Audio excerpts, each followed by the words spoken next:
My daughter left her 6-year-old autistic grandson at my front door on a Tuesday evening in November and never came back. That was 11 years ago. I raised Noah by myself. I was 61 years old, retired, living alone in the same house in Dayton, Ohio, where I'd raised my own children. Everyone, the school, the neighbors, the well-meaning strangers at the grocery store, told me the same thing. He'll never hold a job. He'll never live independently. He'll never be able to take care of himself. They were wrong about every single one of those things. By the time Noah was 16, he had built software worth $3.2 million. He sold it in March, and by April, the local news had picked up the story. By May, our lives had changed in ways I never could have predicted. 2 weeks after the segment aired, my doorbell rang on a Tuesday afternoon.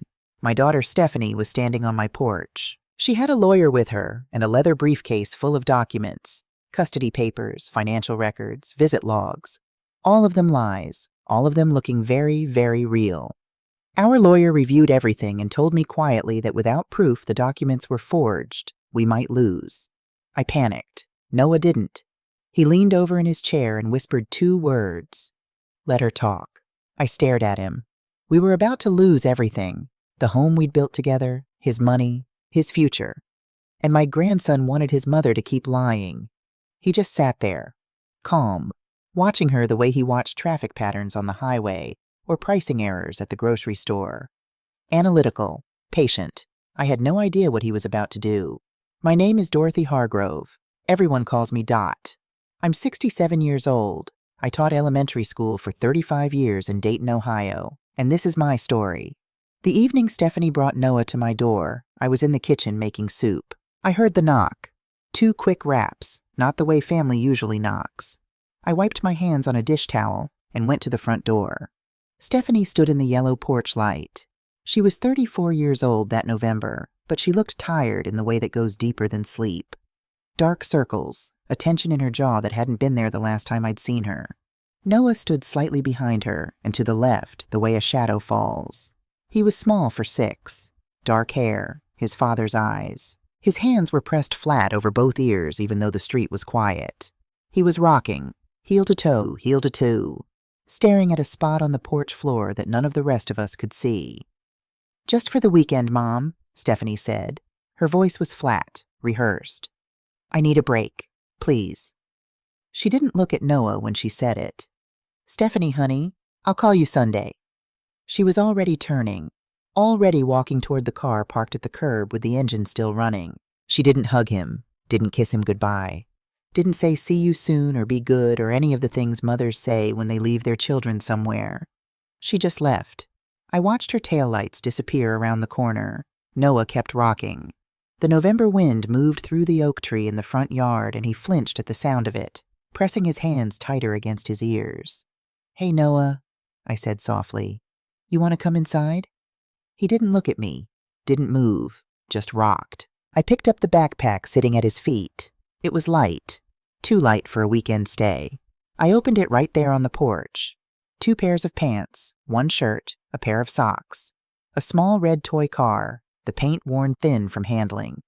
No medical records, no medications, no note, no phone number. I set the backpack down and opened the front door wider. Waited. After 2 full minutes, Noah walked past me into the house, hands still over his ears. He went straight to the corner of the living room between the bookshelf and the wall, crouched down and stayed there. The refrigerator hummed in the kitchen. He flinched. The heater clicked on. He pressed himself tighter into the corner. I closed the front door as quietly as I could. That first night was one of the hardest nights of my life, and I had buried a husband, so I know what hard nights look like. I tried chicken nuggets for dinner because I vaguely remembered Stephanie mentioning them once, years ago. Noah looked at the plate and turned his head away. Pasta. He pushed the bowl to the edge of the table. A sandwich, cut in half. He put both hands flat on the table and stared at the wall. I gave him a sleeve of plain crackers and a yellow plastic cup of water, the only plastic cup I owned, a leftover from when my own grandchildren visited. And he ate 4 crackers without looking at me and drank half the water. I called it a victory. Bedtime was worse. I tried to help him brush his teeth and he screamed. Not crying, not whimpering. A full-body scream like something was hurting him. I stepped back immediately and he stopped, but he was shaking. I left a toothbrush on the edge of the sink and backed out of the bathroom without saying a word. I made up the guest bed with fresh sheets and tucked the blanket the way I thought children liked. He threw it off. I tried again. He screamed again. I left the blanket folded at the foot of the bed, turned off the overhead light, left the hallway light on, and closed the door halfway. He didn't sleep. I know because I didn't sleep either. I lay in my bed listening to the low, even hum coming from the guest room. The same note, over and over, steady as a metronome. It wasn't distress exactly. It was more like a machine running, something keeping itself going in the dark. I called Stephanie on Saturday morning. No answer. Saturday afternoon. Voicemail. Sunday morning. Sunday night. Nothing. 1 week became 2. 2 became a month. I took Noah to the pediatrician on that second week. Dr. Patricia Simmons was a calm woman who had known our family for years. She examined Noah carefully, took her time, and when she was done, she sat down across from me with her hands folded. "He's autistic, Dot. Has anyone spoken to you about a formal evaluation?" His mother was handling that. Dr. Simmons nodded slowly. "Well, you're handling it now." I enrolled Noah in speech therapy, occupational therapy, and behavioral therapy within the same month. I learned, the hard way, through trial and error and more than a few meltdowns in the car, what his life required to function. Scrambled eggs every morning, toast cut corner to corner, the 2 triangles not touching each other on the plate. The same route to therapy, every time, without exception. No detours, no shortcuts, no let's try this way today. If I turned down a different street, he would begin rocking in his car seat and making that low humming sound, and it would take 45 minutes to bring him back once we arrived. I learned not to touch him unless he came to me first. I learned to watch instead of doing. I'd taught elementary school for 35 years. I had worked with autistic students who were mainstreamed into my class, always with aides and specialists managing the hard parts, always with a system already built around them. I had thought I understood something about autism. I had understood almost nothing about living inside it. About 2 weeks after Noah arrived, I came downstairs at dawn and found him in the living room. He was on the floor, cross-legged, with the bin of toy cars I had bought him at the dollar store. I had assumed he would line them up in a row the way I'd read about online. Instead, he was doing something else entirely. I sat on the edge of the couch and watched. He was arranging them by color. Not just red, orange, yellow, green the way a child would. He was arranging them by shade, starting with the deepest burgundy red in the collection and moving through increments so small I had to squint to see the difference between one car and the next. Red deepening to crimson, crimson softening to brick, brick warming to rust, rust brightening to orange-red. On and on until he reached the pale yellow car at the far end. 47 cars arranged in a gradient so precise it looked like something a scientist would produce. He'd done it in under 20 minutes. "Noah," I said softly, "that's incredible." He didn't look at me, but his hands slowed slightly, and then he went back to adjusting the position of one small orange car by 1/4 of an inch. I sat there in the early morning quiet and felt something shift inside me. Not relief exactly, more like the ground becoming more solid beneath my feet. He sees things the rest of us can't see. That was the thought. Simple as that. December came. Stephanie still had not called. I stopped trying to make Noah do things. I stopped pushing for eye contact, stopped encouraging conversation, stopped trying to make mealtimes into social occasions. I just made sure every single day looked exactly like the one before it. Same breakfast, same time, same shows on the television in the afternoon, same bedtime, which by then he had allowed to become me standing in the doorway saying goodnight, Noah while he lay in bed facing the wall, and sometimes, not always, a small sound from him that might have been acknowledgement. He calmed down, not happy maybe, but settled, functional, present. He began sitting in the living room with me in the evenings while I read. He never joined me on the couch, always took the floor, but he was there, in the same room, choosing to be in the same room. That was everything. On Christmas Eve, I made sugar cookies. Noah didn't help, but he sat at the kitchen table and watched me cut the shapes out. Stars, trees, bells, with an attention so focused it felt almost like participation. The kitchen smelled like vanilla and butter, and the radio was playing something soft. The phone rang. I grabbed it off the counter. Please let it be Stephanie. Please let her be coming. "Mom." Her voice was flat, tired. "Rachel, thank God. When are you coming to get him? He needs you, honey. Tell me when." "I can't do this anymore, Mom." A pause. "He's yours now. I tried. I really tried. I can't." "Stephanie, wait." The line went dead. I called back. It rang 5 times and went to voicemail. I called again. Again. I stood at the kitchen counter with the phone in my hand and the cookies burning in the oven, smoke beginning to curl toward the ceiling. I turned off the oven, pulled out the pan. The cookies were black, every one of them. I sat down on the kitchen floor, back against the cabinet, and I stayed there. I don't know how long I sat there. Long enough for the smoke to clear. Long enough for the cold coming through the bottom of the back door to reach me. Noah appeared in the kitchen doorway. He looked at me for a long moment. Longer than he'd ever looked at me. Longer than I'd thought he was capable of. Then he walked to the counter, reached up, and took down the yellow plastic cup I'd given him that first night. He walked to me, crouched down, and set the cup on the floor beside my hand. Then he went back to the living room. I looked at that cup. Then I looked at the doorway where he'd been standing. I cried sitting on the kitchen floor in the dark with burnt cookies and a yellow plastic cup, and it was both the saddest and the most loved I had felt in years. The years after that blurred at the edges but stayed sharp in the middle. I kept everything the same. I kept it the same because that was what Noah needed, and after a while I stopped noticing that it was different from the life I'd had before. The same route everywhere, the same breakfast every morning, the same yellow cup, always to the right of his plate. When he turned 7, he became obsessed with a set of magnetic letters I'd bought him. He arranged them on the refrigerator door for hours. Not words, never words at first, but patterns I couldn't decode. Groups and sequences and arrangements that clearly meant something to him. Then he started filling dollar store notebooks with small pencil marks. Circles, lines, tick marks, tracking something. I asked Dr. Karen Mills, his speech therapist, about it at one of our check-ins. She was a patient woman with reading glasses she kept pushing up her nose, and she never made me feel foolish for asking questions. "He's mapping his world," she said. "It makes him feel secure. Let him do it." I let him do it. By 8, the marks became letters. By 9, full sentences. 8 eggs, went to school, cold today. Dot read on the couch. Simple facts recorded in neat block letters, every page dated in the top right corner. He was keeping a record of his life. I didn't understand yet what that meant.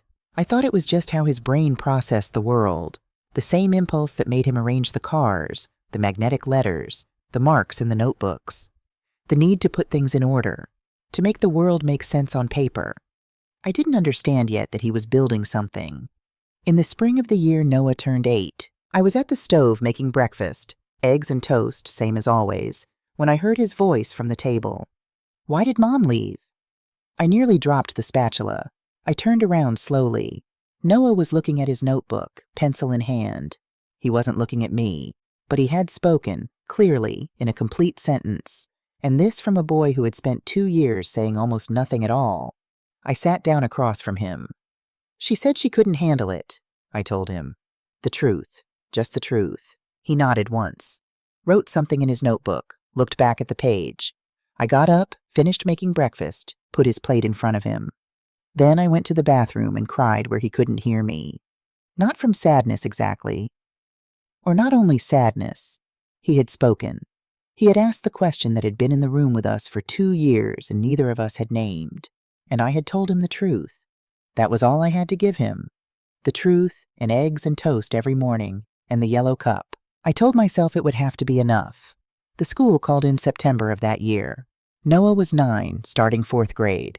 Principal Howard Burke was a tall man with the kind of reasonable, patient voice that teachers develop when they've had to deliver bad news to parents for 20 years. I recognized it because I'd used it myself. "Mrs. Hargrove, we need to discuss Noah's classroom placement." I gripped the phone. "What's the issue?" "Noah would be better served in our special needs classroom. The other students are moving at a different pace. Noah keeps up with the work. It's not about academics, it's about behavior. He doesn't participate in group activities. He won't make eye contact during circle time. Yesterday he put on his headphones during music class. Because music class is loud and he has sensory sensitivities. That's documented." "Mrs. Hargrove." That voice, patient, reasonable, condescending. We have a program designed for children like Noah. It would be less stressful for everyone. For the teacher, I thought. You mean less stressful for the teacher. I spent 3 days preparing for that IEP meeting. I printed every report card, every therapy progress note, every assessment Dr. Mills had ever given me. I organized them into a single folder so thick it barely closed. Noah's reading comprehension was at a 7th grade level. His math was 2 years ahead of his class. His handwriting was careful and precise, every letter perfectly formed. The problem was not that he couldn't learn. The problem was that he learned differently. I sat in that conference room, fluorescent lights humming, Principal Burke at the head of the table, Noah's teacher, Mrs. Patricia Fowler, beside him with her sympathetic smile, and I put my folder on the table. This is Noah's reading comprehension score from last month, I said, placing the paper in front of Burke. 97%, 7th grade material. I put the next paper down. Math assessment, 100% on 5th grade material. Another paper. This is his therapy progress report showing improvement in speech, emotional regulation, and sensory tolerance over the past 3 years. I looked at Mrs. Fowler. He's come further than anyone predicted. Not because someone put him in a room with low expectations, because people believed he could do more. Mrs. Fowler looked at her folder. It's not about expectations, she said. Yes, I said, it is. The room went quiet. They gave Noah noise-canceling headphones for music class. A quiet corner in the classroom with a privacy screen. Extra time for transitions. Everything I asked for. He stayed in the mainstream classroom. That evening, I spread the meeting notes across the kitchen table and started organizing them into a binder. Noah came in from the living room, watched me for a minute, then asked if he could help. We worked side by side for an hour. He looked at my system, pointed to the therapy section, and said, "These should be sorted by date, then by type. Speech separate from occupational, separate from behavioral." He was right. His system was better than mine. "Show me," I said. He reorganized the entire section in 10 minutes. I watched his hands moving, fast, certain, completely focused, and I thought, he doesn't just see patterns. He builds systems from them. It came as naturally to him as breathing. "That's really good, Noah," I said when he finished. He nodded, didn't smile, but I could tell he was pleased. I had learned to read the small things. When Noah turned 10, his speech therapist suggested a tablet for communication support. I saved up for 2 months and bought him one for his birthday. He had it figured out in a day. By the end of that first week, he had downloaded a scanning app and was systematically photographing every page of every notebook he'd ever filled, creating digital copies, backing them up. "Why are you doing that?" I asked. "So I don't lose it." He didn't look up from the screen. I nodded and let him work. He started noticing things that year that I had no way of explaining. We'd be driving to therapy and he'd say, "The traffic light on 5th Street is mistimed. It stays red 40 seconds longer than the others." I had no way to verify it. But 3 weeks later, I read in the local paper that the city was fixing a faulty signal at that intersection. At the grocery store, he'd scan the receipt when we got home and point out a pricing error. The apples were 3 cents more than the shelf tag.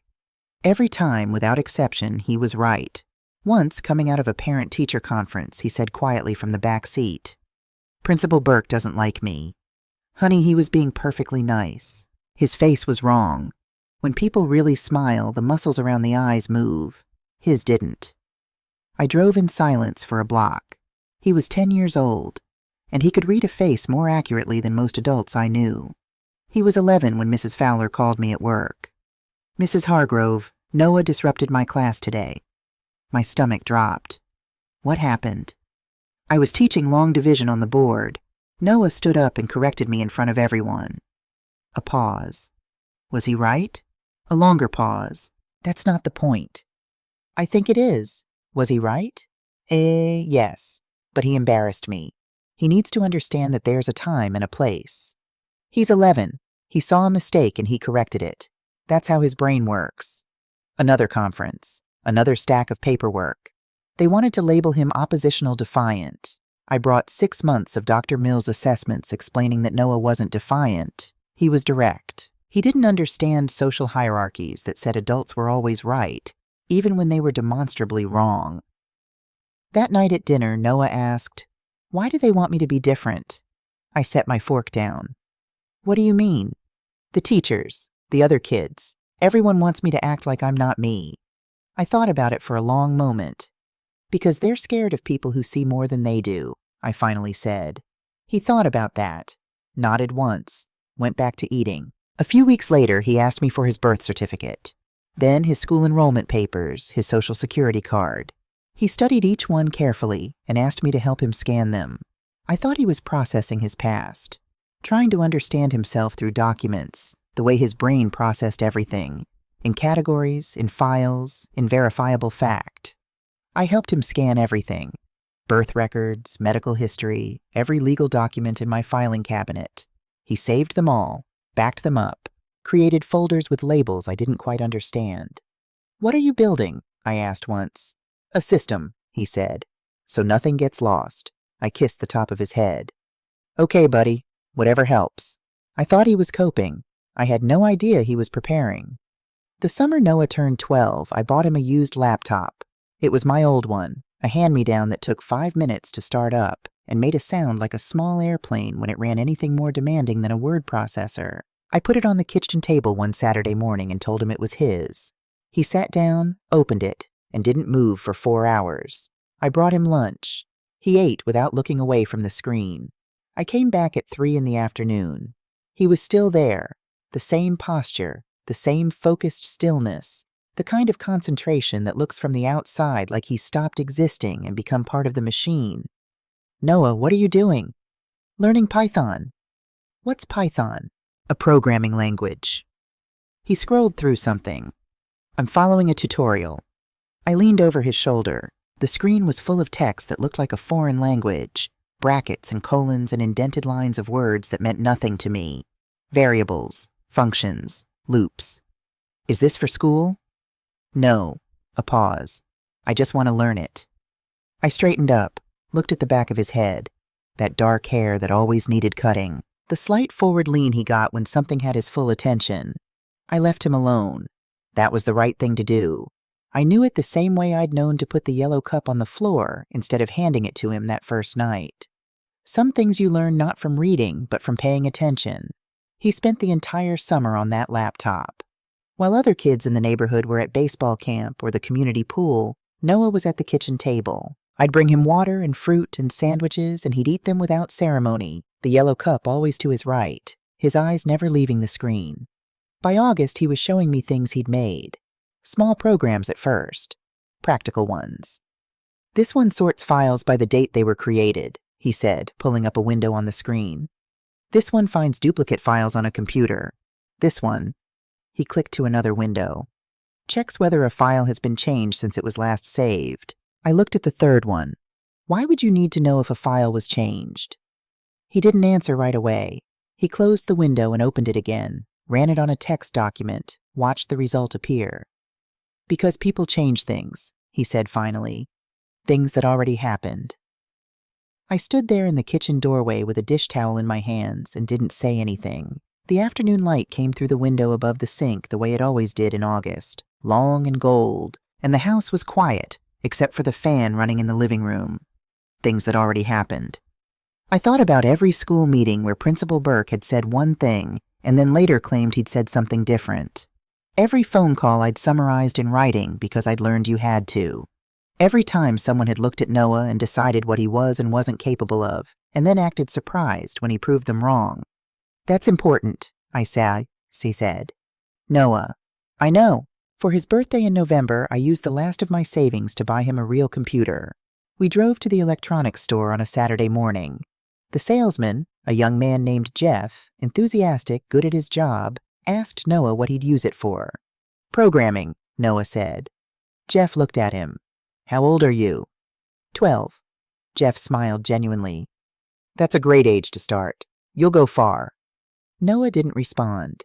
He studied the computer Jeff was pointing to, examined the specifications on the tag, looked at the one beside it, looked back at the first one. Made his decision in about 90 seconds. We paid and drove home. Noah carried the box to his room and set it on his desk, and I heard the sound of careful unpacking. No tearing, no rushing, and then the soft sequence of a new machine starting up for the first time. I stood outside his door and listened. "You'll go far," Jeff had said. "You have no idea," I thought. A few weeks after his birthday, Noah called me into his room. "I want to show you something." I sat on the edge of his bed. He pulled up a program. Simple interface, just a text box and a button and a space for results. Nothing that looked impressive from the outside. "Watch," he said. He opened a plain text document with a few sentences in it, ran the program. A long string of numbers appeared in the results window. "That's the document's signature," he said, "like a fingerprint. Every document has one." "Okay," I said. He opened the document again, changed one word, just one word, saved it, ran the program again. The numbers were completely different. "The signature changed," he said, "which means the document was altered." I looked at the two sets of numbers, then at him. "So you can tell if someone edits something?"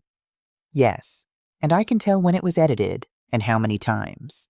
He looked at me, actually looked at me, held eye contact for a full 3 seconds, which was still rare enough that I noticed every time. "So things stay true." I sat on the edge of his bed in the November dark and thought about all the years I had spent wishing I had proof. Every meeting where I'd known someone was lying but couldn't demonstrate it.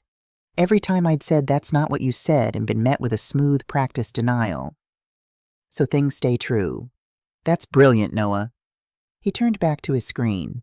"It's just pattern recognition. Digital instead of physical. Just pattern recognition. As if that wasn't the thing that had been organizing his world since he was 6 years old in my living room, arranging 47 toy cars by gradient of color. The next year, when he was 13, he asked me about the garage. It was a Sunday morning in February, cold enough that the kitchen windows had fogged at the edges. He was eating his eggs, same as every morning, and he said without preamble, "Do you still have all your old records? Bank statements, calendars, that kind of thing?" I looked at him over my coffee. "In the garage. Why?" "I want to scan them." "Noah, there are years and years of—" "I know." He looked at his plate. "I need the whole timeline. Not what people say happened. What actually happened." Something tightened in my chest. This was about Stephanie. It had to be. He was 13 years old and he was still trying to understand it. The abandonment, the silence, the years of nothing. Processing it the only way he knew how, which was through documentation and evidence and verifiable fact. I took him out to the garage that afternoon. He stood in the doorway and looked at the stacked cardboard boxes without expression. "You kept all of this?" he asked. "I taught elementary school for 35 years, I said as he said. "We keep everything." He pulled the closest box toward him and opened it. Found my 2009 calendar, the spiral-bound one I'd kept on the kitchen counter every year of my adult life. Opened it to November, ran his finger down the dates. I watched him find it. The day Stephanie had brought him. I'd written it in my small, cramped handwriting. S dropped off Noah. Just for the weekend, she said. He stood there holding the calendar for a long time. "I need to know," he said finally, "what was real." "We can scan everything," I said. My voice was steadier than I felt. "Whatever you need." We brought 6 boxes inside and spent the better part of 3 weeks going through them. I'd pull out a folder and hand it to Noah, and he'd scan page by page.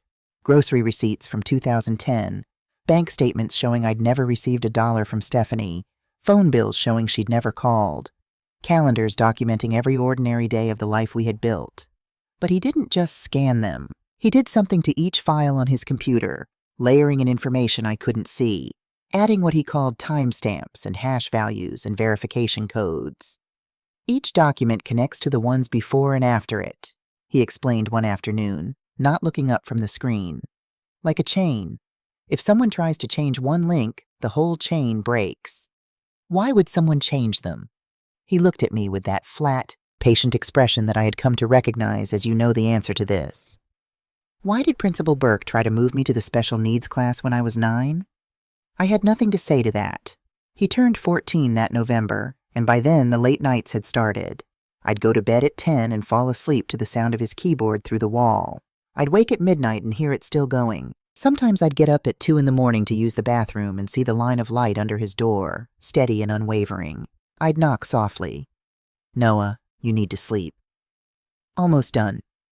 He was never almost done. I started leaving things outside his door, a sandwich on a paper plate, a cup of tea, sometimes just an apple, sliced the way he liked. In the morning, they'd be gone. One night in February, I brought him tea at 1 a.m. and he let me come in. His room had 3 monitors by then.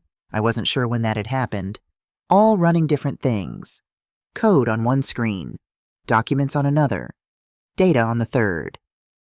"What are you making?" I asked. He paused, hands over the keyboard. Then he turned to look at me, really look at me, and said, "Something that helps people know what's real and what isn't.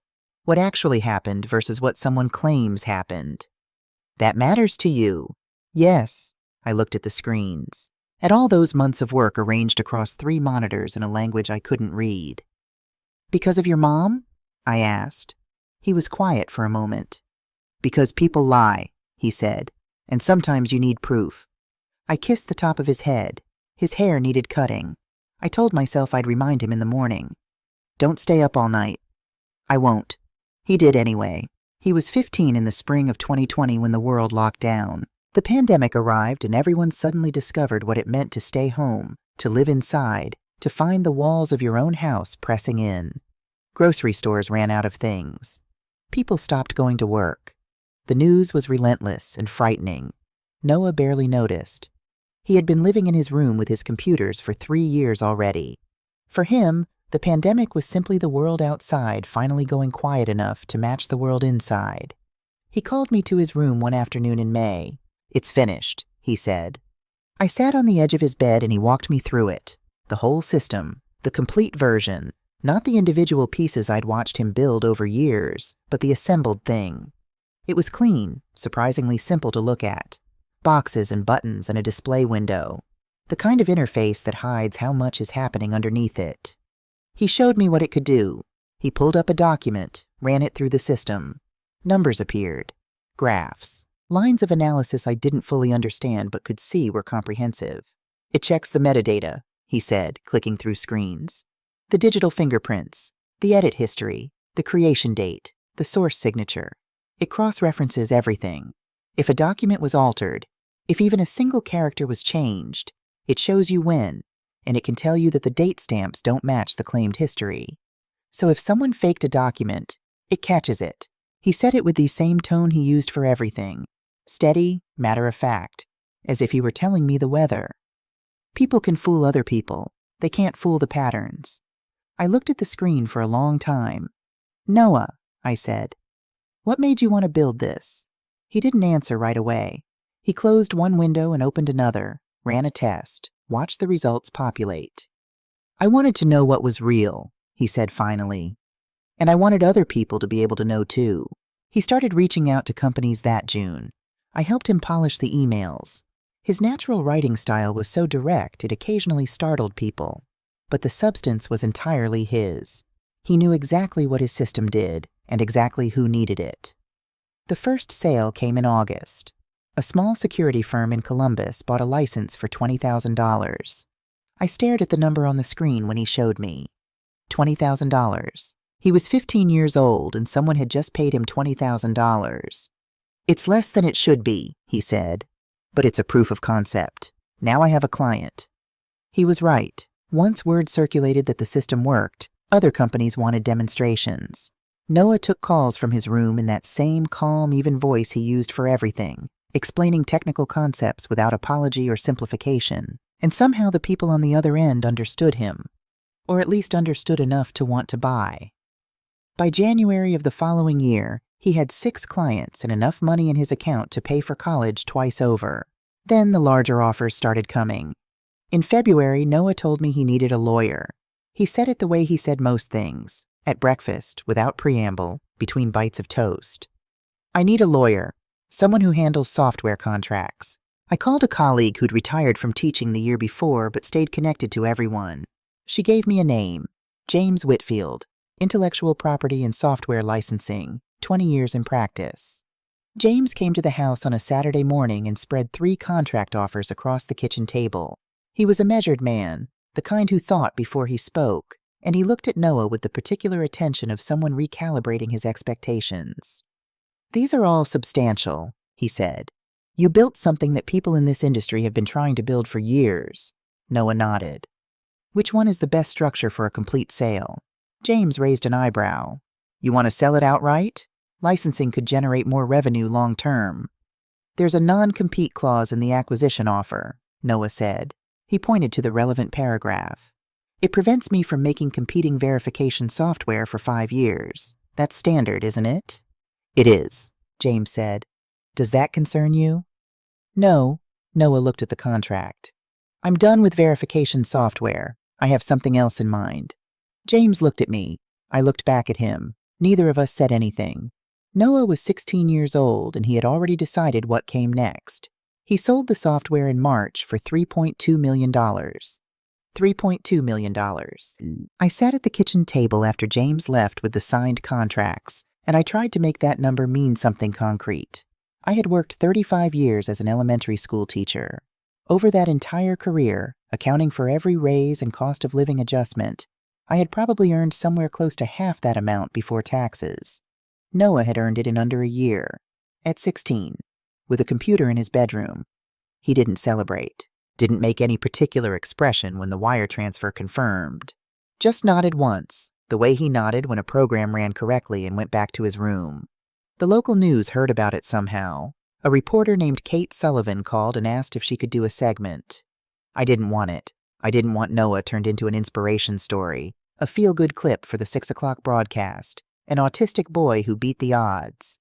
But Noah said yes. Kate came on a Thursday afternoon with a cameraman. She sat in our living room and asked Noah to explain what his software did. It verifies document authenticity through pattern recognition and metadata analysis, he said, looking at the camera with the same directness he gave everything. It identifies forgeries that human reviewers miss. What made you want to create it? I braced myself, but Noah just said, I wanted to know what was real. People lie. Documents don't, if you know how to read them. Kate smiled the smile of someone who knows they have good material. Do you have plans for what you'll do with the money? Not yet. She tried several more questions. Noah's answers were short and factual, and not the emotional human interest story she'd been hoping for. After 20 minutes, she thanked us and left. The segment aired Friday evening. Local teen with autism creates revolutionary security software, sells for $3.2 million. They used 2 minutes of the interview, added music, showed Noah at his computer looking focused and brilliant, which he was. But they made it sound like a miracle, and it wasn't a miracle. It was 7 years of work. I watched it with him on the couch. How do you feel? I asked when it ended. Fine. But in the days after, I noticed something. He wasn't relieved. He wasn't excited. He was waiting. I'd catch him at the kitchen table with his yellow cup, not drinking, just holding it, looking at the window. He'd go quiet in the middle of conversations in a way that felt less like distraction and more like listening for something the rest of us couldn't hear. You okay? I asked him once. Yes. He wasn't, quite, but I didn't know why yet. 2 weeks after the segment aired, on a Tuesday afternoon in May, the doorbell rang. I wasn't expecting anyone. Noah was in his room. I dried my hands on the dish towel and went to the front door and opened it. Stephanie Hargrove was standing on my porch. 11 years. She was 11 years older than the woman who had walked away down this same front path and never looked back. There were lines around her mouth I didn't recognize, a tension in her jaw that was new. Her hair was professionally done. She was wearing a gray suit that hadn't come off any rack. Beside her stood a man in a dark suit with a leather briefcase. He had the smooth, prepared face of someone whose job is to walk into difficult rooms and stay calm. Stephanie looked past me into the house. Hi, Mom. My hands went cold. I'm Gregory Walsh, the man said, Mrs. Hargrove's attorney. We'd like to speak with you about Noah. I should have closed the door. I know that now. I should have said call my lawyer and shut it in their faces and called Linda Prescott before I'd even sat back down. But I stood there frozen, and then Noah appeared in the hallway behind me. He looked at Stephanie. His face was completely blank. Not surprised, not afraid, not angry. He looked at her the way he looked at traffic patterns, the way he looked at pricing errors on grocery receipts. Calm, analytical, taking in data. And then he said, Come in. We sat at the kitchen table. The same table where Noah and I had eaten breakfast every single morning for 11 years. The same table where we'd organized IEP meeting notes and scanned grocery receipts and planned his future one careful step at a time. Now Stephanie sat at it, hands folded, while Gregory Walsh opened his briefcase. He spread the documents out with the practiced efficiency of someone who had done this many times. Custody papers with official-looking seals. Financial records listing specific dollar amounts on specific dates. December 2012, $300. April 2014, $500. On and on, a full decade of supposed support. Visit logs with dates and descriptions. Mrs. Hargrove, Walsh said, looking at me, my client never formally terminated her parental rights. She has maintained consistent contact and provided financial support over the years. She's entitled to resume active custody of Noah as a minor, and given his recent acquisition of significant assets, she is seeking financial guardianship until he reaches the age of majority. I looked at the documents. They were good. They looked real. The seals, the signatures, the notarization stamps, all of it looked exactly like what it was claiming to be. Those are fake, I said. My voice shook. Walsh didn't blink. They are properly notarized and filed with the county court. Unless you can provide evidence they're fraudulent. She hasn't called him in 11 years. My client maintained contact through, she left him at my door with 2 pairs of pants and a toy car and never came back. Mrs. Hargrove. Stephanie's voice was soft, practiced. She looked at me with those sad eyes, the ones that had learned to perform regret without containing it. I know you've done a wonderful job raising Noah, I know that. But he needs his mother now, especially with the attention he's receiving. He needs guidance through this. I looked at Noah. He was watching Stephanie. Still that blank analytical expression, but there was something behind it now. Something I couldn't read. He hadn't moved since he'd sat down, hadn't shifted, hadn't reacted. Just watching. Noah, I said quietly. What do we do? He looked at me for 1 second, then back at Stephanie. We should get a lawyer, he said. Then, a beat later, almost to himself, but let her say everything she wants to say first. Walsh and Stephanie stayed for 45 minutes. Stephanie talked. Walsh presented. The documents sat on my kitchen table and looked real, and I couldn't prove they weren't, and my heart was hammering the entire time. When they finally left, I stood at the kitchen window and watched Walsh's car pull away from the curb. The street was quiet. A neighbor's sprinkler was running. Everything looked exactly like it always looked. Noah had already gone back to his room. The keyboard started almost immediately. I stood at the window for a long time, listening to it, and I thought about 11 years. About scrambled eggs and a yellow cup and a little boy who wouldn't sleep and couldn't talk and lined up 47 toy cars by gradient of color in my living room at dawn. About everything I could lose in a courtroom. About the fact that I had never filed for formal guardianship because it had never occurred to me that I needed to. She had abandoned him. I had raised him. Those were the facts. I had believed, the way you believe in gravity, that facts were enough. I was about to learn that in a courtroom, facts without documentation are just stories, and someone else had better documentation than I did. Or so I thought. Linda Prescott came to the house 3 days after Stephanie's visit. I had gotten her name from a colleague whose daughter had gone through a custody dispute 2 years earlier. 20 years in family law, my colleague said. She's the one you want. Linda arrived at 7 in the evening with a legal pad and a calm that I recognized as the professional kind. The kind you develop not because things don't worry you, but because falling apart in front of clients doesn't help anyone. She was in her mid-50s, reading glasses on a chain around her neck, and she sat down at my kitchen table and spread Walsh's documents out and read every page without saying a word. Noah sat in the chair at the corner of the table. He'd brought his laptop but hadn't opened it. He just watched Linda read. She took 40 minutes. When she finished, she took off her glasses and set them down. These are very professionally done, she said carefully. They're fake, they said. Every single thing in them is a lie. I believe you, she paused. But I need to ask you something important, and I need you to answer it honestly. She looked at me across the table. Did you ever file for formal legal guardianship of Noah? The kitchen went very quiet. I didn't think I needed to, I said. She abandoned him. She left him at my door and never came back. Linda nodded slowly. the nod of someone who has heard this before and knows exactly what comes next. Without a court order establishing guardianship, without legal documentation of the abandonment, Stephanie Hargrove is still Noah's parent on paper. She never signed away her rights. There's no court record of a custody transfer. Linda folded her hands on the table. Schools and doctors accepted you as his caregiver informally because you were there and she wasn't. But informal arrangements don't override legal parental rights. Her lawyer will argue exactly that. So she can just walk in here with forged documents and take his money. She's not seeking physical custody. He's 16. Courts rarely force teenagers to relocate against their will. She's seeking financial guardianship, control of his assets until he turns 18. Linda looked at me steadily. That's $3.2 million, Dot. I already knew that. I had known it since the moment Walsh said the words financial guardianship at my kitchen table. But hearing it said plainly in my own kitchen, with my grandson sitting 3 feet away, made it land differently. Can we fight it? I asked. Yes, but you need to understand the landscape. Her case looks strong. She has documentation, professional, notarized, detailed. She has a narrative about maintained involvement from a distance. Unless we can prove those documents are fraudulent, we are going to have a very difficult time. Linda paused.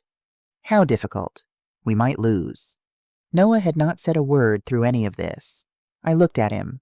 He was looking at his hands, folded on the table in front of him. Noah, I said, do you understand what's happening? Yes. Are you scared? A pause. He considered it the way he considered everything, genuinely, without performance. No, he said. I didn't understand how that was possible. I was terrified enough for both of us. Linda explained the next steps. Depositions, discovery, court dates. Weeks of process before we'd see a judge.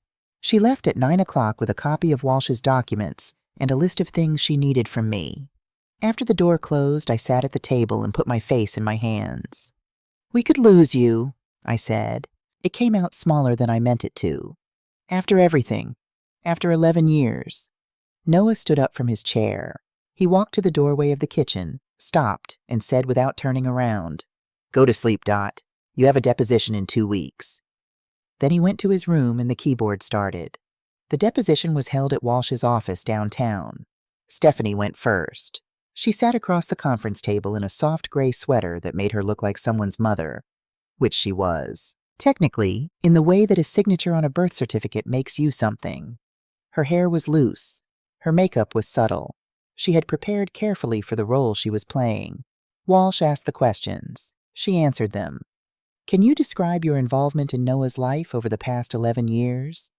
I tried to maintain consistent contact, she said. Her voice was warm and a little regretful, the voice of someone who had made mistakes and knew it.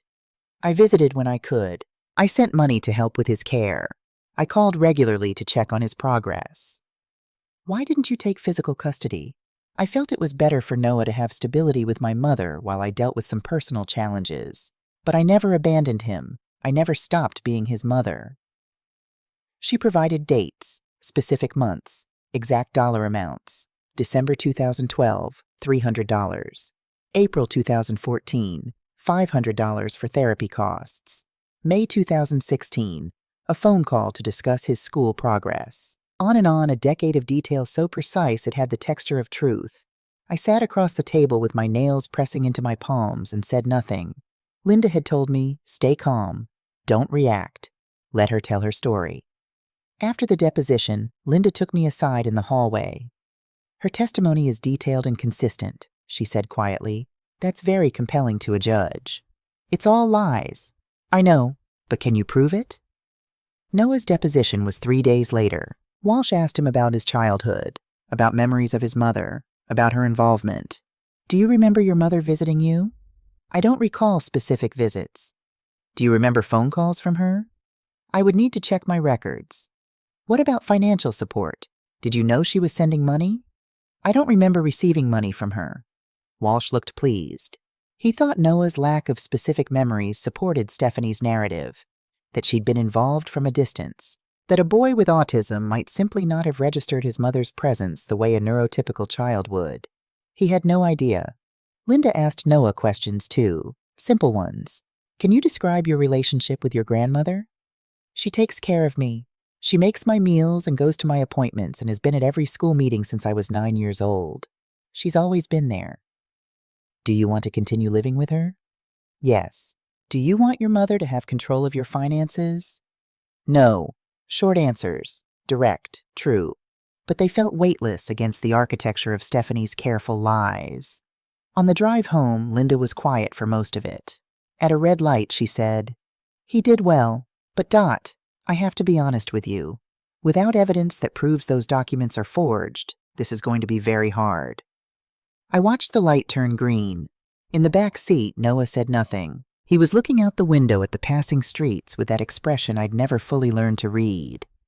The night before the hearing, I didn't sleep at all. I lay in bed and stared at the ceiling and thought about everything.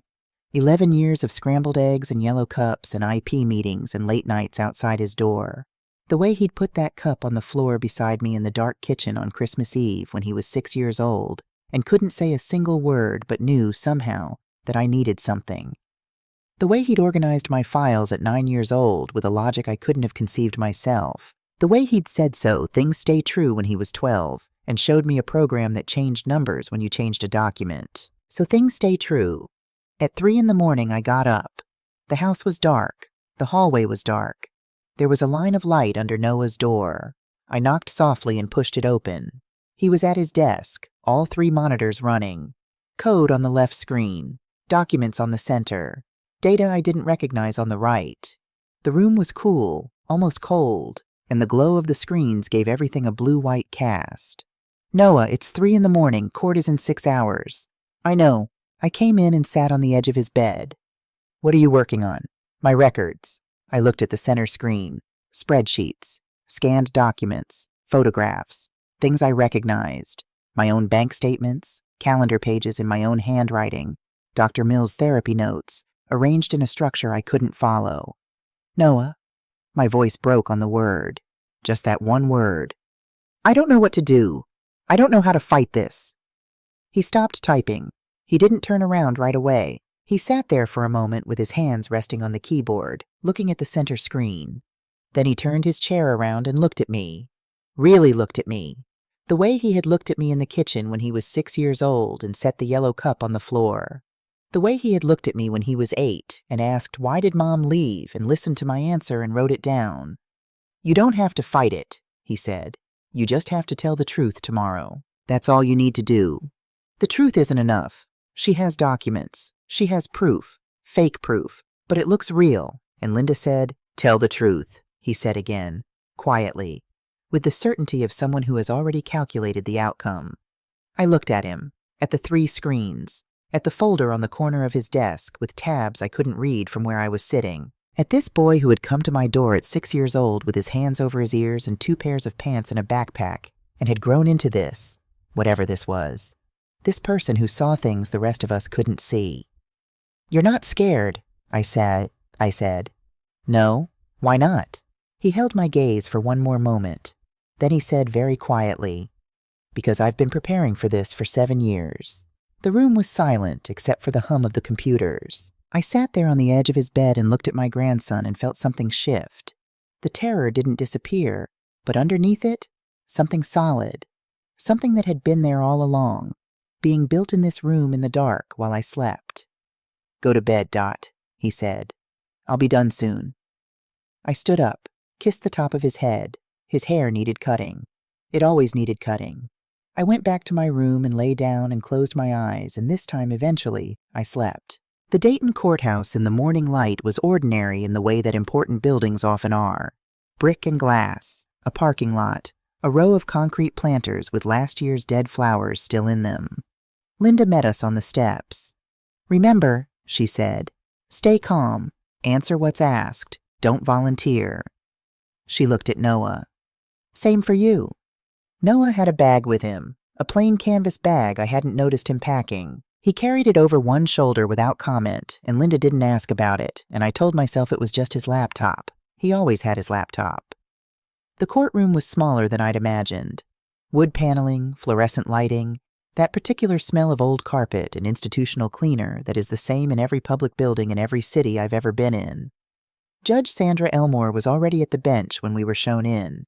She was in her mid-50s, gray hair pulled back, reading glasses at the end of her nose, and she had the look of someone who had been in this room long enough to have stopped being surprised by anything that happened in it. Stephanie and Walsh were already at their table. Stephanie had dressed carefully again, soft colors, hair loose, the picture of a mother who had made mistakes and wanted to make them right. She looked at me when I came in. I looked back at her. Noah looked at neither of us. He set his bag down under the table and sat. Walsh presented first. He was good. I'll give him that.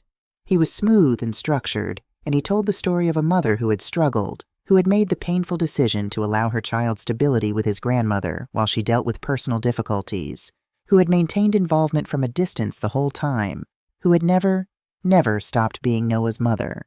He presented the documents, custody papers, financial records, visit logs. The judge reviewed them carefully, took her time, set them down. "Mrs. Hargrove," Judge Elmore said, looking at Stephanie, "can you describe your involvement in Noah's life over the past 11 years? Stephanie's voice was steady and warm. "I tried to stay connected as much as I could, Your Honor. I visited when I was able to. I sent money to help with his care and his therapy. I called regularly." "Why didn't you maintain physical custody?" "I felt Noah needed the stability my mother could provide while I was working through some personal challenges, but I never abandoned him." She paused, let the pause do its work. "I never stopped being his mother." She gave dates. December 2013, she had visited for his birthday. April 2015, $500 for therapy costs. May 2017, a phone call to discuss his progress at school. I sat at our table with my hands flat on my thighs and said nothing. Every single word was a lie. Judge Elmore asked several more questions. Stephanie answered all of them. Her voice never wavered. Her eyes were appropriately sorrowful without being dramatic. When Walsh finished, Linda presented our case. She walked the judge through 11 years of documentation, school records, therapy notes, medical appointments, every piece of paper I had organized into binders over more than a decade. Judge Elmore listened, reviewed the materials, nodded. Then she looked up and said, "Miss Prescott, this evidence clearly establishes Mrs. Hargrove as Noah's primary caregiver, but I don't see formal guardianship documentation. No court order establishing custody, no legal termination of parental rights." "Your Honor," Linda said carefully, "Stephanie Hargrove abandoned Noah when he was 6 years old. That may be true, but without a court record of that abandonment, without her signature on a termination of parental rights," Judge Elmore paused, "her parental rights are legally intact. And without proof that her documentation is fraudulent." She looked at Walsh's documents. I felt the floor tilt. Stephanie glanced at Walsh. The smallest possible smile, controlled, professional. The smile of someone who had just watched their plan work exactly as intended. I turned to Noah, desperate, searching his face for something, anything. He was watching Stephanie with that flat, patient, analytical expression. Then he turned to me. "Let her finish the sentence," he murmured. "Judge Elmore, her claim has legal standing. Before I issue a ruling, however," Noah stood up. "Your Honor," he said, "I have evidence." The room changed. It didn't change loudly. There was no dramatic shift in the air, no music building underneath it. It was just a 16-year-old boy standing up at a table in a small courtroom in Dayton, Ohio, with a canvas bag over one shoulder, and something in the quality of the silence that followed was different from the silence before. Walsh was on his feet immediately. "Your Honor, this is highly irregular. We were not informed of additional evidence during discovery because you presented fraudulent documents 6 weeks ago," Noah said. He wasn't looking at Walsh. He was looking at Judge Elmore. "I've been analyzing them. I'm ready to present my findings." Judge Elmore studied him over her glasses. "How old are you?" 16, Your Honor." A pause. "What are you presenting?" "Verification of document authenticity, timeline evidence, and a complete record of what actually happened over the past 11 years. "Objection," Walsh said. "This witness has no standing to—" "He's the subject of this custody proceeding," Linda said. "He has every standing." Judge Elmore looked at Walsh, looked at Noah, looked at the canvas bag. "Approach," she said. And this better be directly relevant. It is, Noah said. All of it. He connected his laptop to the courtroom display with the calm efficiency of someone who had done this in his mind 1,000 times. The screen at the front of the room came to life. I'll start with the documents themselves, Noah said. He pulled up Walsh's custody papers, the ones with the official seals and the notarization stamps and the signatures that had looked so real on my kitchen table. These documents claim to have been created and filed between 2011 and 2020, Noah said. He clicked once. The metadata says otherwise. A new screen appeared. File properties, creation dates, modification histories, all of it time-stamped, all of it recent. Every document in this set was created within a 6-week window, Noah said, specifically within 4 days of the news segment that aired about my software sale. He highlighted the dates. These were not created over a decade. They were created last month. Walsh stood. Metadata can be manipulated. In most systems, yes, Noah said, still looking at the judge. Not in this analysis. I'll explain why. He pulled up a new screen, a technical diagram of his verification architecture. Simplified, but clear. My system creates a verification chain. Each document I've analyzed is cross-referenced against external data sources, public records, institutional databases, time-stamped communications. The metadata isn't just checked in isolation. It's checked against everything else. If the metadata has been manipulated, the cross-references break. In this case, they don't break, because the metadata is accurate. These documents are 6 weeks old. Judge Elmore leaned forward. Continue. The signatures, Noah said. He pulled up a scan. Stephanie's signature from Noah's birth certificate, the original from 2004. Then the signatures on Walsh's documents, side by side on the screen. My system analyzes signature authenticity through pressure pattern modeling, letter formation consistency, spatial distribution, and baseline angle. These are not the same hand. He clicked. Statistical analysis filled the screen, numbers and graphs and probability distributions. The probability that these signatures were made by the same person is 3.4%. They were forged. Stephanie made a sound. I didn't look at her. Now the timeline, Noah said. He pulled up a new screen, clean, organized, spanning the full width of the display. 11 years laid out in precise horizontal rows. Dates on the left, events in the middle, source documents listed on the right. I have been documenting my life since I was 9 years old, he said. Every entry is time-stamped. Every entry is cross-referenced. The system makes retroactive alteration impossible. If any document in the chain is changed, every connected document flags the inconsistency. He looked at Judge Elmore. Stephanie Hargrove claims she visited in December 2013. Here is my grandmother's calendar for that month. A scan of my handwriting appeared on the screen. December 2013. Every day filled in. School pickups, therapy appointments, grocery runs, a note about Noah's holiday concert.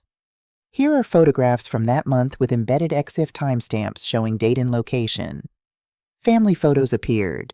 Noah and me at the kitchen table. Noah in the backyard with the first snow. Noah at his school concert. Here are Dr. Karen Mills's therapy session notes from December 9th, 2013. The document appeared.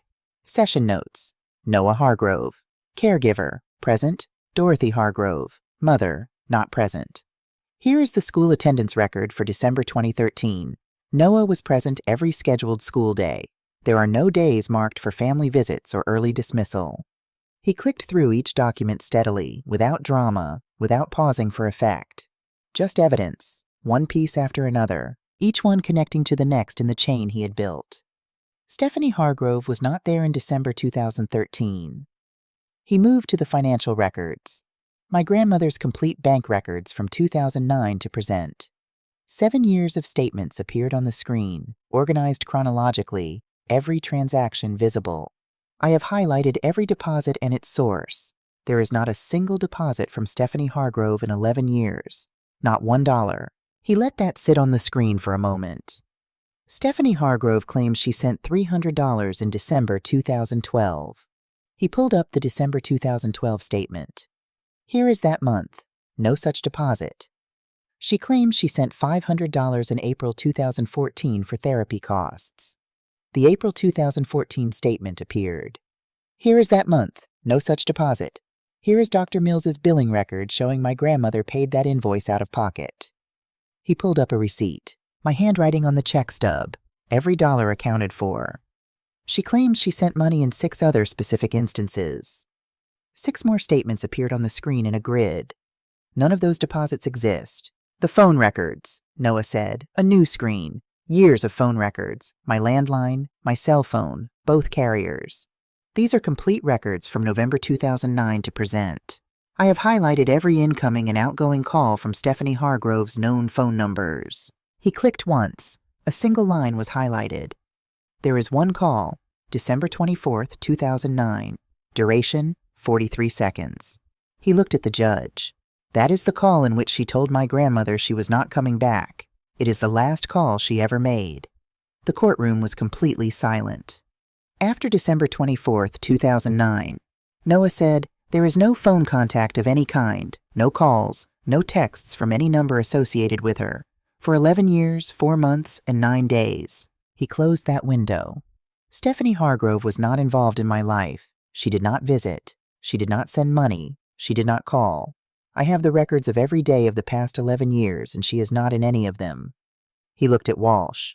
The documents your client presented are forgeries. I have now demonstrated that in detail. Walsh opened his mouth, closed it. Judge Elmore had been leaning forward for the last 10 minutes. Now she sat back in her chair and looked at Noah for a long moment. This verification system, she said. Is this the software you sold last month? Yes, Your Honor. Anderson Security purchased it for $3.2 million. Yes. And they verified its accuracy before completing the purchase. They conducted a 60-day evaluation period with independent testing. Yes. The judge looked at the screen, at the timeline, at 11 years of documented truth arranged in clear rows on a courtroom display. Then she looked at Stephanie. Mrs. Hargrove, can you explain the discrepancies in the metadata? Stephanie's composure had been deteriorating for the past 20 minutes in small increments I had watched from across the room. The careful warmth in her voice was gone. Her hands, folded on the table, had tightened. The metadata could be wrong, she said. Her voice was different now, thinner. The dates might be... there are ways to... Do you have any documentation supporting the visits and payments you described in your testimony? Receipts, photographs, anything? Walsh leaned toward her and whispered something. She shook her head. I didn't keep records, she said. I was there. I know I was there. You provided detailed financial records as evidence, Judge Elmore said. Specific dates, specific amounts. You testified under oath to those amounts, but you have no supporting documentation. Stephanie looked at Walsh. Walsh looked at his folder. My lawyer, Mr. Walsh, Judge Elmore said. Walsh straightened. Your Honor, my client, did you knowingly present fraudulent documents to this court? The silence that followed had a different quality than all the other silences. Walsh said, Your Honor, I was provided these documents by my client and had no reason to... That will be a matter for the Bar Association, Judge Elmore said. Her voice had gone flat and even, the voice of someone making decisions rather than judgments. She looked at Stephanie. Mrs. Hargrove, did you fabricate these documents? Stephanie's mouth opened, closed. She looked at Walsh, at me, at Noah. Noah looked back at her with the same expression he'd had since she walked into my house. Patient, analytical, waiting for the pattern to complete. Stephanie stopped, started again. I just wanted to be there for him now. I know I wasn't. Before, I know I wasn't there, but he's 16 and he has all this money and Mrs. Hargrove, Judge Elmore said. Stop. The gavel was already in her hand. She ruled from the bench without recess. I find the testimony of Stephanie Hargrove not credible and the documentation she presented fraudulent. The evidence presented by Noah Hargrove is comprehensive, technically sound, and verified by independent commercial evaluation. She looked at me. Full custody and financial guardianship of Noah Hargrove is awarded to Dorothy Hargrove, to continue until Noah reaches the age of majority. She looked at Walsh. I am referring this matter to the District Attorney's Office for investigation of perjury, fraud, and potential subornation of perjury. She looked at Stephanie one last time. This court is adjourned. The gavel came down. Outside on the courthouse steps, in the May afternoon, I stood in the sun and couldn't speak. Linda was saying something about next steps and paperwork, and I was nodding, but none of it was reaching me. The light was very bright. The parking lot looked impossibly ordinary. A pigeon was walking along the bottom step with complete indifference to everything that had just happened. Noah stood beside me. After Linda finished and stepped away to make a call, it was just the two of us. "You knew," I said finally. My voice came out unsteady. "You've been... all of it. The scanning, the receipts, the phone records. You knew she was going to come back." He was quiet for a moment. "I didn't know," he said. "I thought it was likely." "Since when?" He considered it. "Since I was 9, when she didn't come to my birthday, when I realized she wasn't going to come back on her own." He looked out at the parking lot. "I thought if she ever had a reason to, money, attention, something to gain, she would. I thought about that 9-year-old boy reorganizing my filing system at the kitchen table. These should be sorted by date, then by type." He had already started. "You built all of it for this," I said. "I built it because it was true," he said.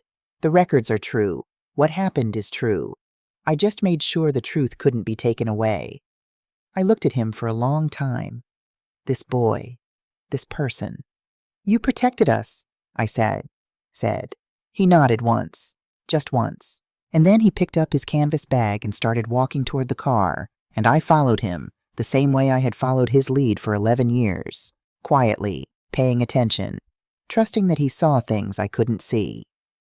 6 months later, things looked different. Noah started a new company, software testing and quality assurance. The non-compete clause had closed off verification software, but it had not closed off everything, and Noah had known exactly where the line was before he signed the contract.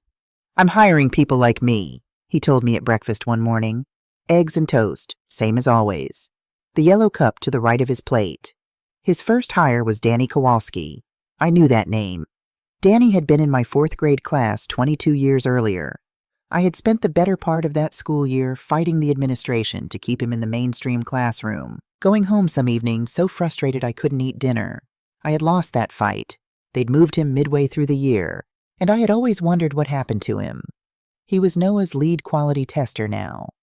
I visited the office one afternoon in October, small space in a converted warehouse near downtown. 6 desks arranged with careful attention to acoustics and light. Everyone wearing headphones. Quiet and focused in the particular way that looks to outsiders like disengagement, but is actually its opposite. Danny saw me come in and took off his headphones. He was in his late 20s now, broader through the shoulders than the small boy I remembered, with the same quality of watchfulness he'd had at 9 years old. "Mrs. Hargrove," he said, "you told Principal Burke I wasn't broken. You said I was just different." His voice caught on the last word. I didn't have anything adequate to say to that. I just nodded. "Noah says the same thing," Danny said. "He says it like it's just a fact." "It is just a fact," I said. Danny smiled and put his headphones back on and went back to work. Stephanie received 2 years of probation and 500 hours of community service. The community service was assigned to an autism resource center on the east side of the city, Judge Elmore's choice, and I had wondered if there was intention in it. 3 months into her sentence, I drove to the center to drop off a donation of books and supplies. I saw her before she saw me. She was on the floor of the main room, cross-legged, with a picture book open in her lap. Beside her was a boy of about 7, nonverbal, sitting close enough that their shoulders were almost touching. She was reading aloud, her finger moving under the words, and the boy was watching the pages with that focused, sideways attention I knew well. The same kind of attention Noah had given the toy cars at 6 years old. The same kind of attention he'd given my calendar in the garage when he was 13 and running his finger down the dates. Stephanie looked up and saw me. We stayed like that for a moment, across the room, the length of a year and 11 years, both at once between us. She looked exhausted. Not the cultivated exhaustion of her courtroom appearances, but the real kind. The kind that comes from doing hard work that doesn't have an audience. Her hair was back in a plain ponytail.